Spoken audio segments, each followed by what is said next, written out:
Good morning, good morning, good morning. Magandang umaga sa inyo. Music tayo.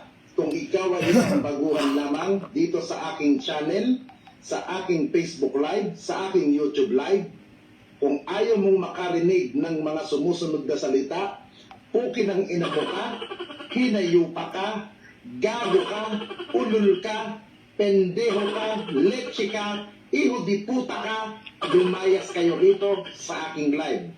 Ako po ay hindi isang santong vlogger, ako po ay sadyang bastusin. Kaya lumayas kayo rito kung ayaw nyo makarinig ng mga salitang hindi nyo makain. Paalala, kung ikaw ay isang baguhan lamang dito sa aking channel, sa aking Facebook Live, sa aking YouTube Live, kung ayaw mong makarinig ng mga sumusunod na salita, pukin ang ina mo ka, hinayupa ka, gago ka, ulul ka, pendeho ka, leche ka, iho di puta ka. Good morning! Dito sa aking live. Ako po ay hindi isang santong vlogger, ako po ay sadyang bastusin. Kaya lumayas kayo rito kung ayaw nyo makarinig ng mga salitang hindi nyo makain. Paalala, kung ikaw ay isang baguhan lamang dito. Ayan ho, paalala sa mga first timer dito sa aking live. Ayaw nyong makarinig ng mga mura, ayaw nyong makarinig ng mga salitang putang ina ninyo. Simple ang ibig sabihin.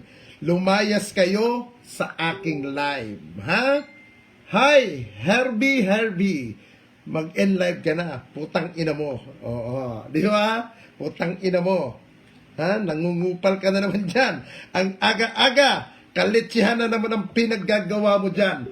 Alam niyo mga kaibigan at mga kapatid, natatawa ko sa ating Senate President na si Juan Miguel Zubiri. Oo. Pinanood ko siya nung mga past day. Pinakiramdaman ko, mukha siyang api. Mukha siyang biktima. Oo. Sa mga kanyang mga pa-interview, sa kanyang mga pautot, sa kanyang mga pachororot, na para bang ika nga wala siyang alam sa nangyayari sa paligid ng ating bansa. Mag-music nga muna tayo bago tayo mag-ululan at maggaguhan dito. Mag-music tayo. Okay.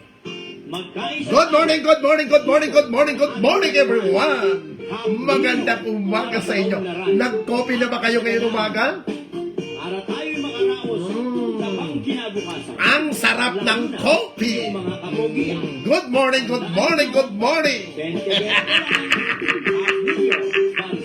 I love the Philippines. Yes. I love you everyone. Lalong-lalong na sa mga nagtatanga-tangahan. Mga putang ina nyo. Media yan, Reyna. Napakasimpli't mahinhin. Hindi marunong magmura. Kasangganang kabataan na malaki at inaharap. Mga nakaanga-angaan. Good morning. Maraming ganyan. Nagtatanga-tangahan. Upang kanilang maabot, pinapangarap na ulap. Mga senior citizen. I love coffee this morning.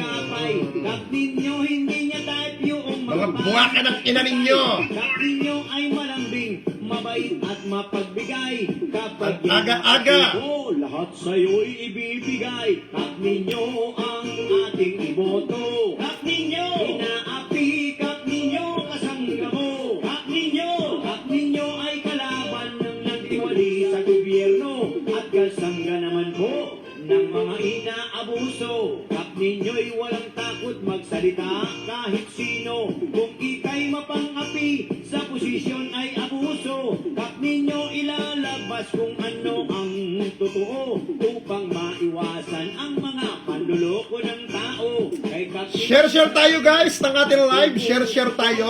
tumutulong kay Kap Bago tayo mag-starting ng live, share tayo. Totohanan ay ilalabas sinong buwaya at masipa, sinong tunay na kakampi at kalaban nitong bansa. Kap ninyo'y tumutulong sa mga nangangailangan, mga taong kapuspalad. Si Kap ninyo ang sandigan, school supply at mga wheelchair, may sponsor yan everywhere. Basta tulong kailangan, tawagan mo and he'll be Sir, hak ninyo ang ating iboto. Hak ninyo, inaapi, hak ninyo kasanggamo. Hak ninyo ay kalaban ng nagtiwali sa gobyerno at kasangga naman po ng mga inaabuso. Hak ninyo ang ating iboto. Hak ninyo, inaapi, hak ninyo kasanggamo. Hak ninyo ay kalaban ng nagtiwali sa gobyerno at kasangga naman po ng mga inaabuso. Si Kapitan ninyo ay mabuting kaibigan, kapag yan ay kasangga mo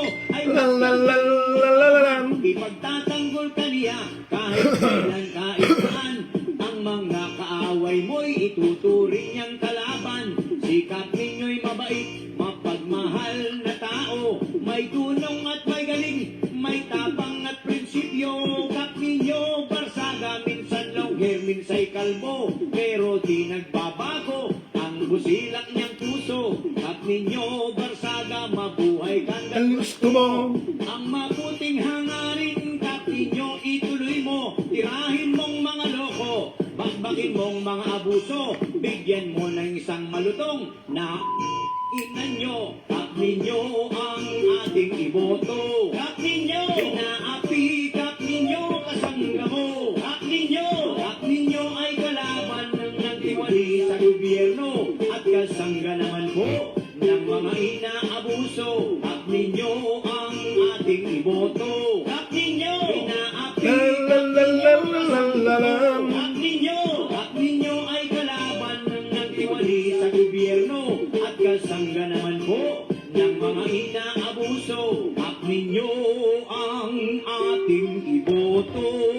Hak ninyo, Okay, good morning again sa inyong lahat mga kaibigan.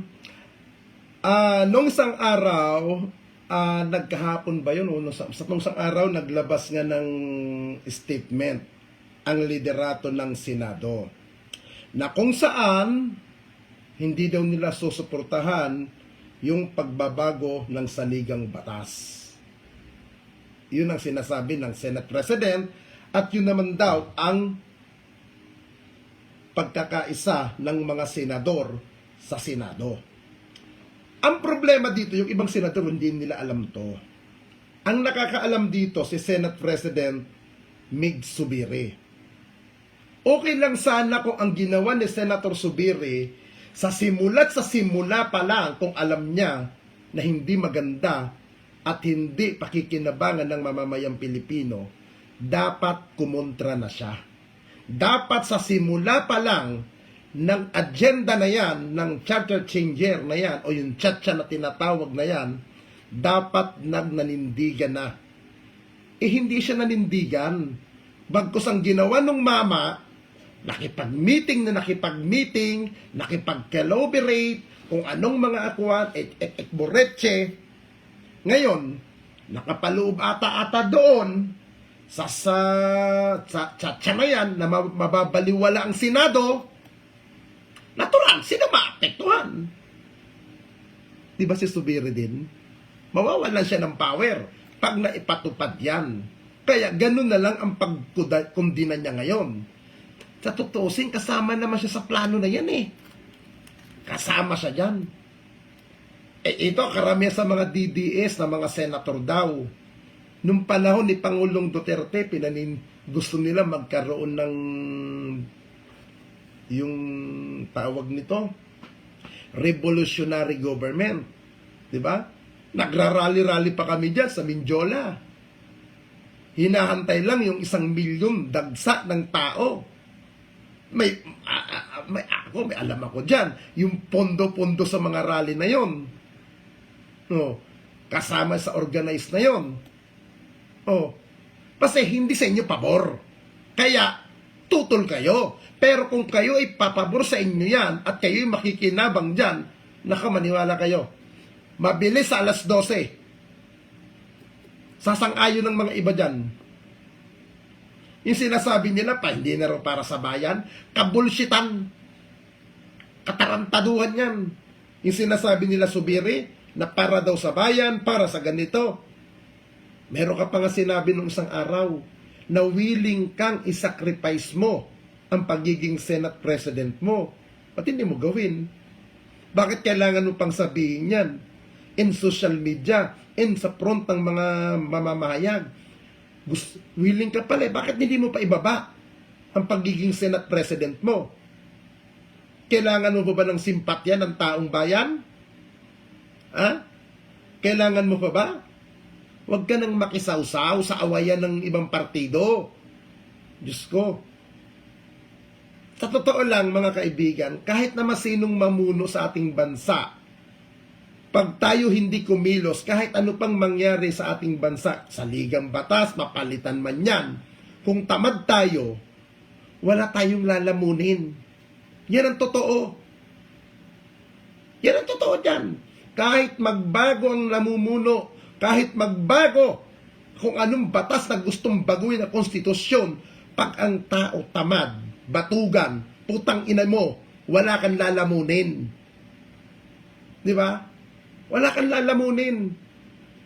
Tapos ang sinisisi ng mga tarantadong mga ulol na kunwari, puro paninisi kay Martin Romualdez. Hindi ka kayo maglabas ng ebidensya na pinirmahan ni Martin Romualdez na ipakalat yan, puro kayo hearsay, puro kayo kuda. Samantalang yung mama, nagtatrabaho, ayun o, ang ginawa ni Martin Romualdez, ako pabor nga ako na i-pace out ng mga jeep na yan. Pero nung ginawa ni Martin Romualdez, pinakiusapan ng kanyang pinsan na si Pangulong Bongbong Marcos na bigyan ng pagkakataon, bigyan ng isang chance ang mga jeepney operator. Nabigyan pa, ayun, binigyan ni Pangulong Marcos ng 3 buwan na palugit. Kaya paano malaking bagay yun sa mga jeepney operator at sa mga jeepney driver na hindi pa nakakasama sa mga kooperatiba. Kung tutusin itong project ng pace out ng jeep, kanina ba nagsimula ito? Hindi, magpakatotoo tayo.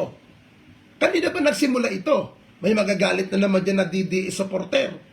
Sa panahon ni Pangulong Duterte, nagsimula ang peace out ng jeep na yan. Sa kanyang liderato, nagsimula yan. Naabutan lang yan ng Marcos administration na ipinatutupad na lang yung mga project na yan. Di ba sino bang nagtutulak na ma-peace out yan? Di ba si dating DOTC Secretary, Art Tugade? O kanina bang tao si Art Tugade? Kay Pangulong Duterte. O, kung tutusin, akong tatanungin personal, dapat nawala na ang mga jeep. Pero meron tayong mga leader. At nabuti ang isang kagaya ni Martin Romualdez, pinakiusapan si Pangulong Marcos na bigyan ng pagkakataon, mahabang pag-aaral, ayun, na-stop ang dapat mangyari na peace out. Ayun, binigyan ng tatlong buwan. Malaking bagay yun. Ngayon, bakit yung mga ibang DDE supporter na mga politiko dyan, bakit hindi nyo sisisi Pangulong Duterte na siya ang nasa likod? Yung administration niya, ang pag gustong mangyari, tanggalin yung pace out ng mga jeepney. Oh. Diba? Magpakatotoo tayo, kasi ang problema sa ibang mga kababayan natin, ang daling maloko, ang daling madalas eminasyon. Di ba? Ganyan ang karamihan kababayan natin. Di ba? Kunting marites, kunting kimbot, kunting anong sasabihin, lalo na yung babaeng putang inang babaeng tong si Maharlika, napakantot sa Amerika. Oo. Ayan. Doon, marites, sausaw dito, sausaw doon. Kita nyo ngayong nangyari doon sa isang retiradong Philippine Army General na pinagkunan niya ng impormasyon na nag-meeting na daw di umano sila Acorda, pati yung Chief of Staff, para pakiusapan daw di umano si Pangulong Marcos na bumaba na sa pwesto, galing kay Maharlika. Anong nangyari? Fake news! Ayun! Nakasuhan tuloy yung Army General na retirado dahil sa ginawa ng Maharlikang gagong putang ina na yan. Sa ginawang pakikisawsaw niya rin doon. Oh. Kaya wag ho tayong bastang nagpapaniwala Sa mga ibang pinagkasabi sa social media, ang dami pong naloloko po dyan. Ang dami pong nasisira po dyan. Tangina niyan. Lalong-lalo na yung isa pang, yung kalbong papanot na rin na ayaw umamin na bakla rin. Oo. Na nag-interview pa kay Pangulong Duterte. O, yung ang pangalan nun, Banat Baybayag sa Usaw ba yun? Oo. Na madala sa Japan. Ewan ko anong ginagawa sa Japan. Nagbubugaw ba yan doon? Nagbubugaw ba yan doon? Hindi ko alam ako anong ginagawa sa Japan. Yung puki ng inang kalbo na yan. Ewan ko kung anong mayroon siya sa ginagawa niya ron. Di ba? Kupal ang puki ng inang yan. Ha? Hindi, magpakatotoo tayo mga guys. Alam nyo, kahit na sinong gobyerno ang maupo, wala pong perpekto. Walang perpekto na gobyerno. Kahit kay Pangulong Duterte, oh yes, granted may mga nagawa si Pangulong Duterte na hindi maiiwasan yan. Pero, may kapalpakan. Hindi may tatanggi yan, mga kaibigan. At yung pagsasabi ko na may kapalpakan din si Pangulong Duterte, hindi nangangahulugan na yun ay nagiging anti-Duterte. Hindi nangangahulugan na nagiging anti-Duterte. Porque ba ang tao nagsalita ng hindi pabor sa isang taong sinusuportahan? Antay na? Antay na kaagad? Kami, nagpakahirap din kami noong 2016. Mayroon bang kinasuwa si Pangulong Duterte doon sa mga sinibak niyang mga opisyal? Yung kagaya na lang, ito, balik natin. Si dating DILG Secretary Mike Sueño, na inakusahan ng korupsyon, inakusahan ng pagnanakaw, inakusahan ng pagpapayaman. DILG Secretary yan si Mike Sueño. Kinasuhan ba ni Pangulong Duterte? Hindi. Naniwala sa mga bulong-bulong doon. Kagaya na lang, ni-retire dating General, dating Chief of Staff, dating PDEA Director, dating DD Drugs Board Director, Dionisio Santiago. Nagsalita lang siya na mali ang ginawa sa Port Santiago, sa Santo Domingo Rehabilitation. Sayang ang pundong ginamit doon. Tinanggal. Kung ano ng mga akusasyon ang pinarating doon, korap daw, magnanakaw. Pero wala naman isinampang kaso kay General Santiago. Pinalitan lang siya ng ibang tao. Pero mabuti yung pumalit kay General Santiago, matino din. Kakilala ko din na general yun. Retired PNP General. Yan ang problema sa mga ibang tao. Ang daling mabulag. Ang daling mabulag. Tignan din natin yung nagawa. Tignan din natin na may mali. Tignan din natin. Sasabihin, balingbing na daw, nagmamalkos. Alam nyo, sa isa sinasabi ko mga kaibigan, start ng vlogging ko, hindi ako naging anti-government. Kung ako man ay naging anti-Marcos during election, yun ay part ng pagiging usapin ng eleksyon. Ngayon na naupo na, hindi ba pwedeng sumuporta? Tutal, nagsalita din naman si dating Pangulong Duterte. Tulungan nyo, suportahan ninyo ang administrasyon na papasok. Ngayon, bilang supporter ni Pangulong Duterte, sumusunod lang din ako. Suportahan daw. Suportahan. Ngayon, kayo mga kaibigan, yung sinasabi ni Zubiri na mali-mali, sa tingin niya, wala din ba siyang maling ginawa dito? Pinaasa niya ang kung sino man mga kausap niya doon. Wala ba siyang mali dito? Para siyang labas dito ni Senate President Zubiri, parang biktima siya dito, parang pabiktim siya dito. Dapat ang ginawa niya, sa simula pa lang, kinuntra niya na yan. Kinuntra niya na yung chat-chat na yan. Hindi yung may mga nagpagod pang tao. Ako kung anong gustong gawin ng gobyerno, suporta lang ako. Kasi katwiran ko. Kahit naman sinong maupo dyan, hindi tayo kakain kung hindi tayo kikilos eh. Wala sa gobyerno ang ilalamon natin. Wala sa gobyerno ang iaasenso natin. Wala sa kanila ang pag-angat ng buhay natin. Nasa mga kamay natin ang pag-asenso natin kung papaano tayo magtrabaho, papaano tayo magsumikap. Yun ang pinaka-importante.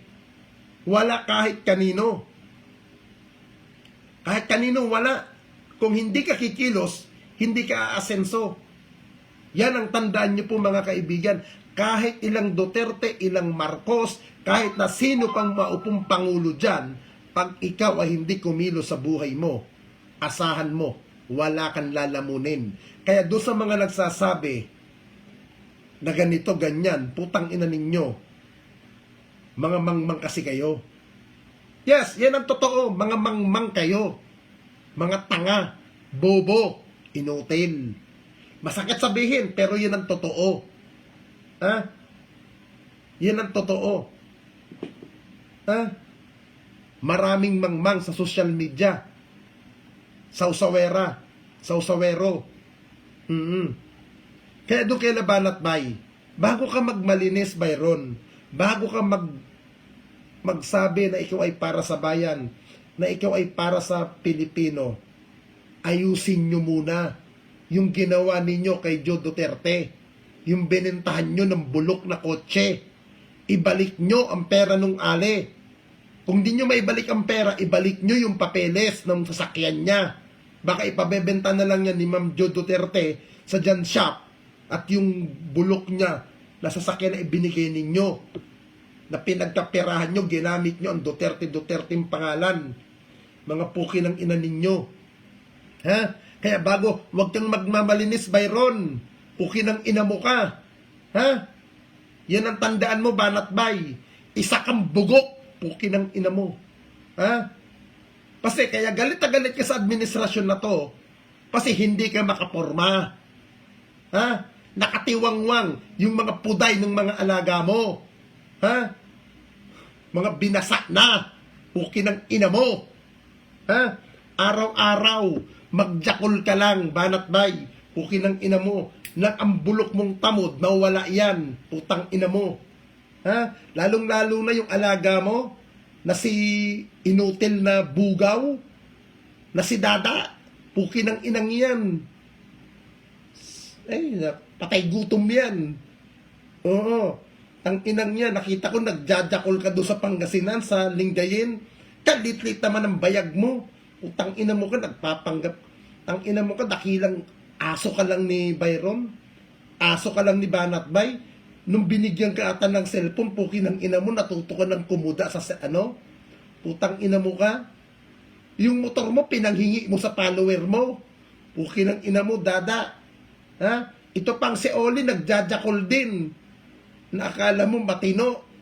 Tang ina ka, banateros, mga bunga ka ng ina ninyo.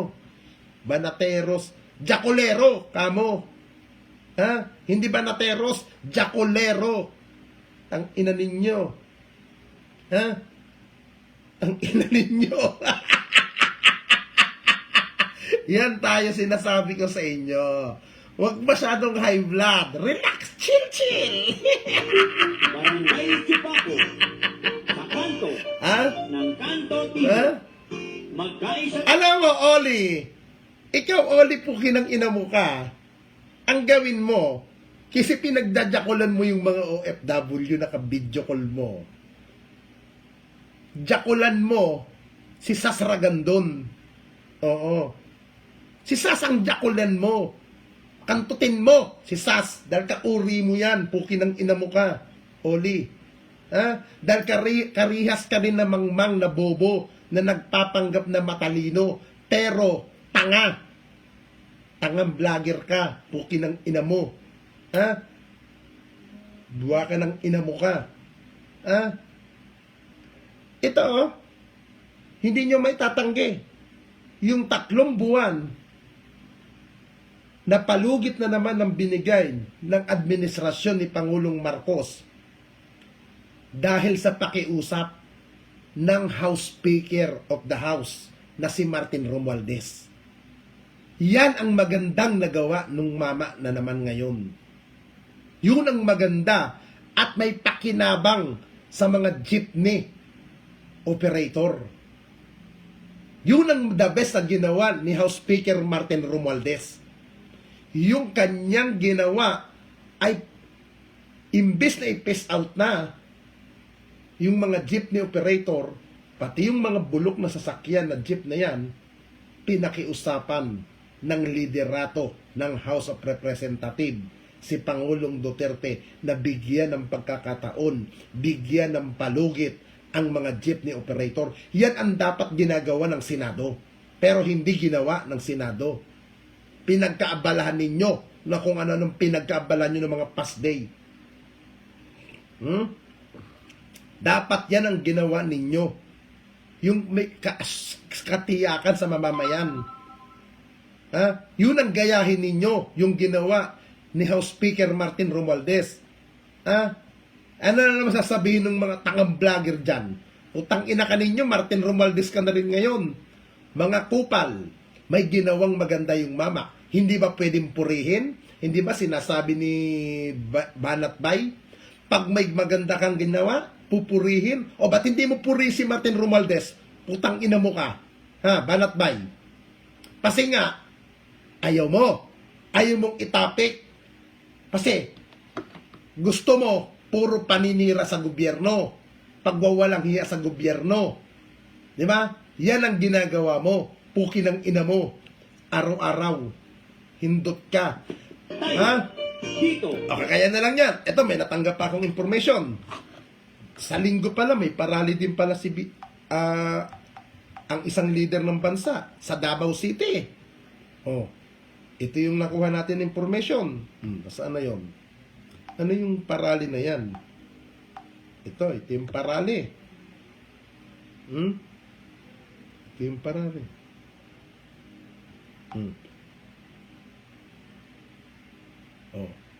Ito yun. Attention to all national, regional, and provincial leaders for FPRRD. You are hereby requested to enter the Leaders Forum for the Transparency, Accountability, and Peace Security on January 28, 2024 at the Grand Men Sing Hotel, Magallanes Street, Davao City. Hindi ko na itutuloy ko ano yung pinaka-main topic nung ano nila doon. Kagaya na lang yan. Di ba? Ang may budget yan, nakapesto sa gobyerno rin. Di ba? Ano ang magiging agenda dyan? Pabagsakin ang administrasyon? Diyos ko. Tama na. Wala na patutunayan. Marami na kayong napatunayan. May napatunayan na si Pangulong Duterte. Bigyan nyo na ng katahimikan si Pangulong Duterte. Huwag nyo nang itulak na tumakbo. Diyos ko. May edad na yung mama. Pabayaan nyong mag-enjoy si dating Pangulong Duterte sa kanyang buhay. Bigyan nyo siya ng katahimikan. Bigyan nyo siya na makapag-enjoy sa kanyang mga apo. Magawa niya yung gusto niya. Pagod na yung mama. May napatunayan ng maganda. Tama na yung pambobolan ninyo sa saong bayan. Huwag nyo nang gamitin, mga buwisit kayo. Magkasundo na lang tayo para sa bansang ito. Yun ang pinaka-the best. Mga putang ina ninyo. Mga buwakan ng ina ninyo. Again, maraming salamat kay Speaker Martin Romualdez sa kanyang ginawa. Para sa mga kababayan natin na mga jeepney operator, sa kanyang pagginawang pakikiusap kay Pangulong Marcos na bigyan ng palugit. Again, magandang umaga sa inyo lahat, mga kaibigan.